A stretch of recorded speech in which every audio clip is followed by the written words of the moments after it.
Vivo V27 5G, HP yang saat ini laris banget dalam kurun waktu 5 bulan terakhir karena sebagus itu. Dan sedikit kasih tahu ke kalian info, ya HP ini udah terima 6 kali software update jadi serutin itu.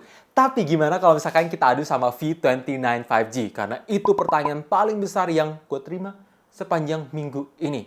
Jadi gue berharap dengan adanya video komparasi ini, kalian bisa ngeliat semua perbedaan, persamaan, dan kekurangan supaya nggak salah pilih. So, welcome back to Up To Date ID channel. Nama gue Greg dan let's check it out.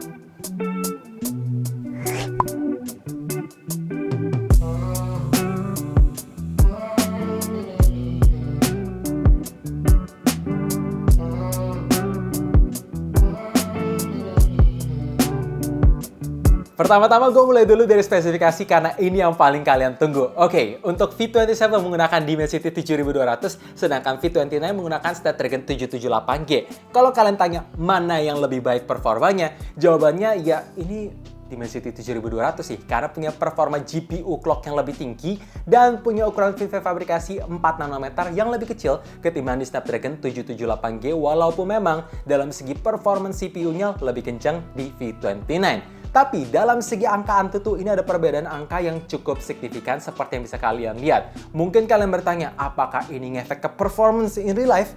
Spoiler alert, iya, ini ngefek. Contohnya, gue main Genshin Impact, game yang paling berat dengan settingan high plus 60 FPS. Dimensity 7200 punya performa yang lebih stabil, angka FPS yang dikasih bisa lebih tinggi, nyentuh rata-ratanya di angka 50-an ke atas, dengan suhu yang lebih adem mentok sampai 42 derajat. Ketimbang Snapdragon 778G yang ada di Vivo V29 ini, rata-ratanya bisa dapat di angka 40-45 FPS, starternya lebih cukup sering berasa, dan untuk suhunya lebih panas nyentuh sampai 44 derajat. Padahal kedua HP ini gue main di koneksi WiFi dan ruangan yang sama, jadi tidak ada pembeda. Tapi dalam segi optimalisasi harus gue akui memang Snapdragon lebih baik antar developernya. Karena main Mobile Legends bisa kebuka refresh rate super walaupun memang grafiknya belum bisa mentok ultra tapi tetap bisa 90 fps. Gak kayak di V27 yang masih mentok di high aja walaupun memang grafiknya bisa tinggi sampai ultra. Dan game terakhir yang gue coba yaitu PUBG. Keduanya sama-sama bisa dapat settingan di Smooth Extreme dan HDR Ultra. Dengan performa yang bagus, gyroscope-nya lancar. Jadi kalau kalian ngincer performa ngebut, jelas Dimensity 7200 jawabannya. Tapi kalau kalian ngincer optimalisasi yang bagus antar developer, ya Snapdragon 778G. By the way, ada sedikit perbedaan hardware lainnya. Untuk V29 sekarang ada varian 12/512GB. Ini lebih tinggi ketimbang V27 yang cuma tersedia satu varian aja yaitu 8/256GB. Kalian pilih yang mana? Coba komen di bawah, beserta alasannya juga. Guys, mana yang V27 dan mana yang V29? Coba komen tebakan kalian di bawah. Gua tungguin. Kiri atau kanan? Kiri atau kanan? Kiri atau kanan? Coba. Udah komen? Oke, jawabannya sih memang jelas, susah banget ya. Ya, ini sama persis. Sama-sama menggunakan desain yang mahal, 3D curve, melengkung, bezelnya tipis. Tapi kalau misalkan kalian perhatikan lebih dekat, iya, lebih dekat lagi, resolusi di V29 itu bisa lebih tajam. Pixel yang dihasilkan pun juga bisa lebih rapat karena punya resolusi yang lebih tajam juga. 1.5K bukan Full HD+.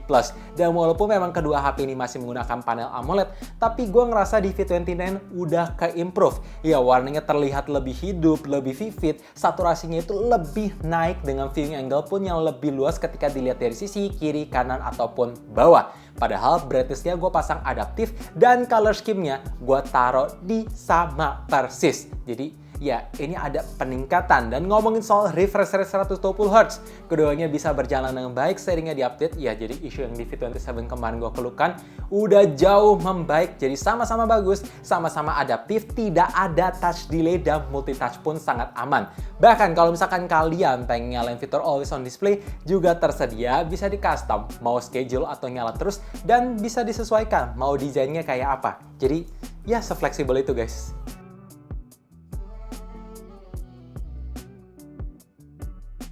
Kapasitas baterai kedua HP ini sama besarnya di 4600 mAh. Dan ketika gua pakai kedua HP ini untuk pemakaian yang sama, as in aplikasi yang sama, terus koneksi WiFi yang sama, ruangan yang sama, brightness-nya adaptif, speakernya 20%, hasilnya bisa berbeda yang cukup signifikan.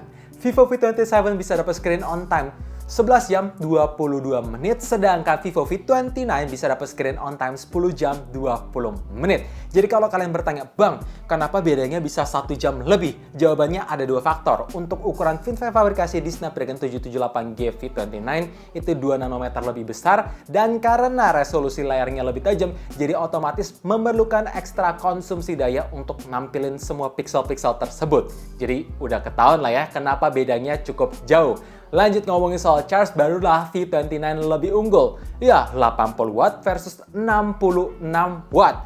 Ketika gue coba colok kedua HP ini dari angka 5-100%, hasilnya beda cukup signifikan juga. V29 makan waktu 42 menit, sedangkan V27 makan waktu 60 menit. Jadi kalau misalkan kalian pengen nge-charge ngebut, ya ada di V29. Tapi kalau misalkan kalian pengen kapasitas baterai atau ketahanan baterai yang sedikit lebih awet, di V27. Cocokin sesuai kebutuhan kalian. Kamera belakang di kedua HP ini menggunakan resolusi yang sama besarnya di 50 megapiksel, tapi ada beda sensor. Ya, V27 menggunakan Sony IMX766V, sedangkan V29 menggunakan Samsung ISOCELL GN5.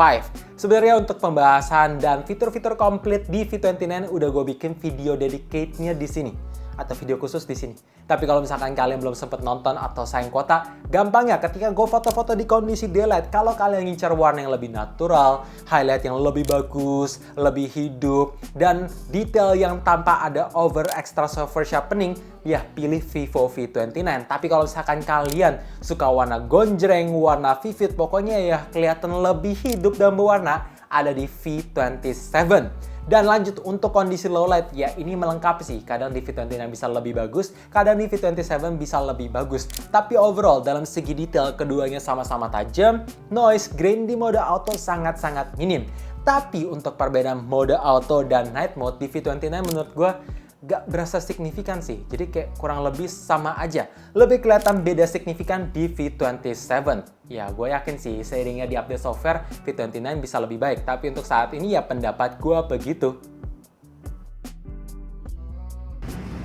Oke, jadi dia video di kondisi daylight sambil jalan biasa aja. Ketika pindah ke lensa ultrawide memang bisa, dan perpindahannya cukup seamless di viewfinder. Tapi gue menemukan hasil akhirnya itu lebih seamless di V27. Ya ini hanya masalah optimalisasi aja sih. Dan gimana guys, menurut kalian mana yang lebih stabil, mana yang lebih bagus? Komen di bawah.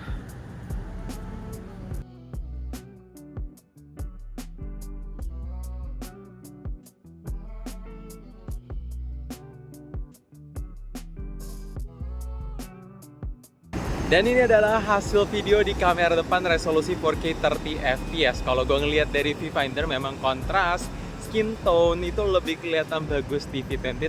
Iya, berasa lebih terang aja. Walaupun memang ketika gua ngarahin ke langit kayak gini, warna belakang atau warna langit yang ditangkap lebih baik di V27, walaupun memang skin tone-nya agak gelap, tapi ya overall kayak gini. Dan untuk buat stabilannya, seperti yang bisa kalian lihat, gimana guys? Coba komen. Dan karena gue lagi di samping jalan kayak gini, make sure komen juga mic-nya. Oh iya, di V29 bisa pindah ke lensa ultrawide, jadi tangkapannya lebih luas guys. Terakhir, ini adalah contoh Instastory Direct ya. Dalam segi warna, kelihatan highlightnya tuh lebih bagus di V29. Walaupun memang dalam segi detail, lebih tajam di V27 sampai kelihatan efek debu-debunya. Ya, seperti yang bisa kalian lihat. Dan untuk kestabilan, keduanya sama-sama nggak jalan OIS-nya, tapi ya nggak gitu patah-patah. Dan ketika gue zoom in maksimal mentok, di V27 bisa lebih tajam, walaupun memang ini grain-nya berasa banget sih. Sedangkan di V29 tadi agak susah fokusnya, tapi kalau udah fokus tuh lebih baik. Nice. Coba komen di bawah guys, menurut kalian gimana, mana yang lebih bagus? Di sebelah belakang kedua HP ini ada perbedaan ya. Kalau kalian ngelihat di bagian frame-nya V29 sekarang lebih lonjong ke bawah, ukuran kameranya lebih besar, ada tambahan lampu flashlight, plus ukuran aura light-nya bisa lebih besar ketimbang V27. Dan FYI, itu ngefek ke hasil fotonya juga. Jadi kalau misalkan kalian pengen lihat, ya tinggal mampir ke video yang ini. Sisanya untuk penempatan tombol-tombolnya sama, expansion-nya pun juga sama. Ya, cuman tersedia dual slot SIM aja tanpa ada slot microSD. Bahan material finishingnya dibuat doff matte halus, dan framenya dibuat mengkilat yang tentunya terbuat dari polikarbonat. Masih ada fitur IP54 dust and splash resistant. Dan kalau misalkan kalian bertanya, Bang, ini apakah ada beda dalam segi dimensinya? Jawabannya ada. Ketika gue pegang berbarengan, bersebelahan, V29 lebih berat dan kalau gue ngelihat dari spec sheet, ini lebih tebal 0,1 mm. Tapi fakta menarik ketika gue pasang casing V27 ke V29, ini muat dengan sangat gampang. Gak ada yang aneh-aneh kecuali bentuk kameranya aja yang gak fit. Fitur di kedua HP ini sama persis. Untuk unlock menggunakan fingerprint under display dengan performa yang sama cepatnya, penempatannya sama. Untuk haptic vibration-nya juga biasa aja, belum berasa kelas flagship. Jadi getarnya itu masih kurang lembut. Untuk fitur NFC multifunction buat ngecek saldo e-money sampai duplikat kartu akses tersedia. Dalam segi port jack 3.5-nya masih tidak ada dan speakernya masih menggunakan single aja tentunya dengan karakteristik suara yang kurang lebih sama persis. Jadi kalau misalkan kalian penasaran gimana, make sure pasang earphone ataupun headset supaya bisa dapat gambaran kurang lebihnya gimana dan langsung gue pasang di volume 100% by Lecky Inspired.